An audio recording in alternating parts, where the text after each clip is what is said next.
Hey everybody, happy Friday afternoon. I hope everybody is doing fantastic. I hope you have a really good weekend planned.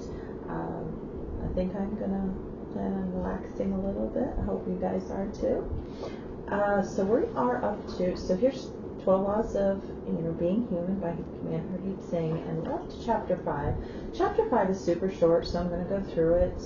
I'm going to say a couple, just say a couple of things about it, but this should be a little bit short of a video for you guys, and I don't know if I'll do chapter 6 this weekend or not. I think I'm going to try to. So we'll just see how it goes. Alright. So this is the law of continuous learning. And it says there's no part of life that does not contain its lessons. If you are alive, there are lessons to be learned. And I think we can all attest to that, right? We always learn, it never ends. There's a reason the oldest members of tribes and communities are considered the wisest of all, because they have lived through almost all phases of life and its challenges, and have learned lessons that others may not have even thought of. You should be on the lookout to learn lessons, because there are an infinite number of people, places, and things that you can learn from.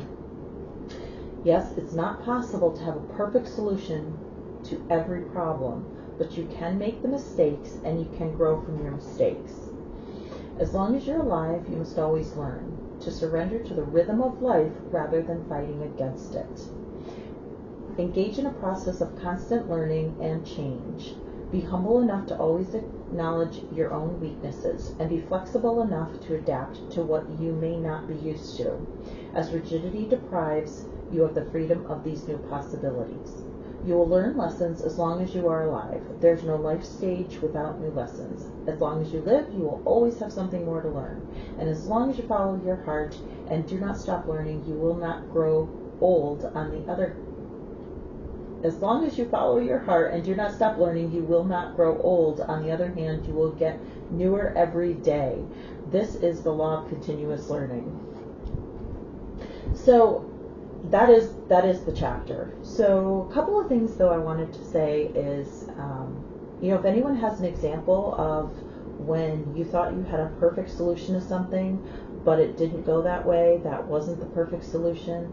However, whatever direction it went, you learned something from it. So if you have an example of that, drop it in the comments. I'd love to hear it. I couldn't come up with a solution exactly. I asked my 17-year-old son if he had an example, and his example was, it was basically when he was working on his car, he was adding a new speaker, and he bought everything he needed. He had the speaker wire, he had everything. He thought it was just going to be, go smooth. He had everything he was supposed to have, and then when he actually started it, he found out that the speaker wire he had wasn't long enough. And so he learned from that, I gotta measure that. So now the next time he's going to do that, or put something in where he's going to need wires or something like that, he's going to go ahead and he learned, I better pre-measure that so I know exactly how much I need. And those are the things that give us wisdom. So if he hadn't done that, it doesn't matter how old he was. If he had never done that, or something like that, and he tried to do that 10 years later, then he wouldn't necessarily have the wisdom to be able to measure that. He may have, through deductive reasoning, through other experiences in life, but it was just, I thought, a really good example of how he thought he had the perfect solution and everything would go well, and it didn't, and now he realizes, and that will help him down the road. The other thing I wanted to mention is, it talks about to surrender to the rhythm of life rather than fighting against it. And my husband and my brother-in-law and some friends of mine, we watched the show called Alone. And something my brother-in-law mentioned about the show one time, he said it was really interesting to see the difference between the people who were, fighting against nature and the people who went with nature. And the people who were fighting nature, who, every single thing that went wrong, the weather went against them, they couldn't get fish, it was too cold, it was too this. Those are the ones that really struggled, and ultimately they really didn't win. But then you had the people who looked at everything as an opportunity, or when they did get something, they were truly grateful for it. They weren't they weren't just grateful because they got it that time and then they'd be really angry as soon as things didn't go their way. They were just grateful they got it, and they knew that tomorrow maybe they wouldn't catch any fish. And if they didn't, well, they just knew, hey, I got a fish yesterday, and hopefully I'm going to get a fish tomorrow.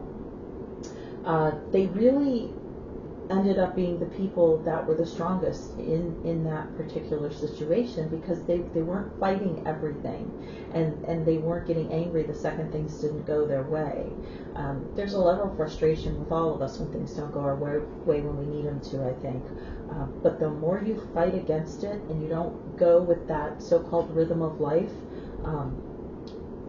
it really just makes a difference. And so that is something I try to do now. If something doesn't go my way, or I get frustrated, I will get frustrated. I'm not saying I don't get upset, but I can step back and have more of a curiosity about something.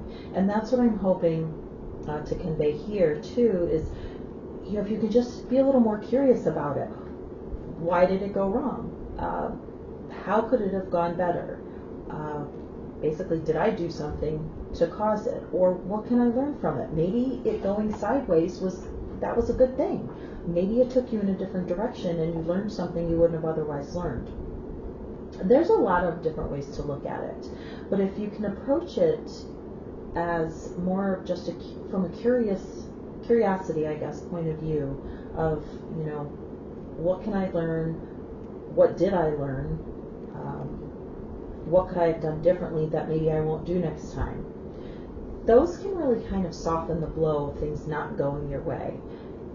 It's not always easy. Like I said, I get frustrated, but if you can just kind of soften that a little bit, it can make a big difference.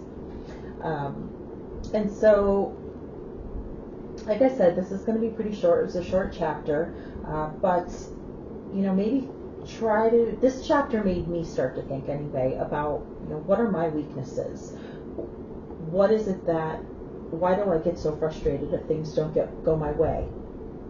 Am I just completely inflexible? Do I feel the need to be in control of everything? And then when things don't go the way I plan or the way I want to, that means I don't have control.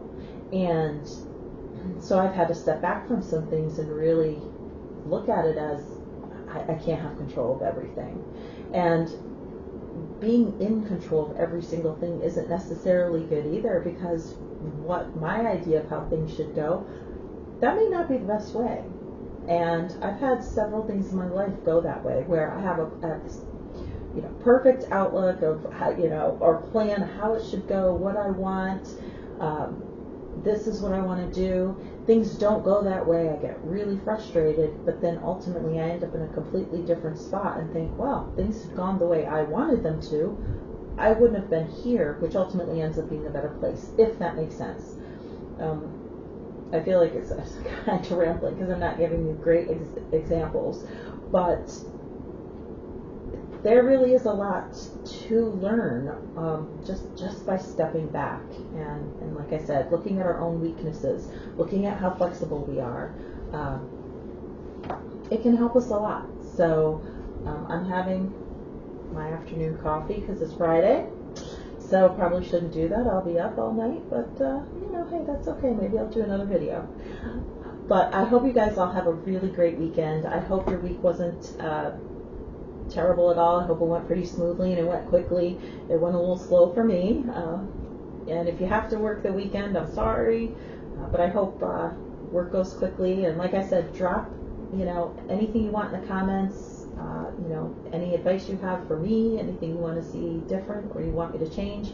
I definitely want to do some other videos on the things that were in the comments before.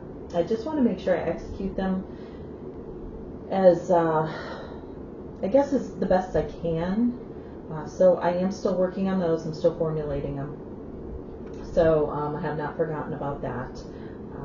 And if you just want to make any comments about anything you've learned or an example of how you've been able to implement any of this stuff, that would be fantastic. And one of my great friends she gave me a great suggestion. Deb, she suggested I make a playlist of all my videos, and that way I can kind of break them down by chapter, and I'll do that for each book as I move through the book. So I'm going to work on doing that too, which will ultimately make it easier for anybody who wants to watch them, or if you want to share them with anyone. So I will be putting some stuff in the description too, so check that out. All right, have a great evening, everyone. Bye.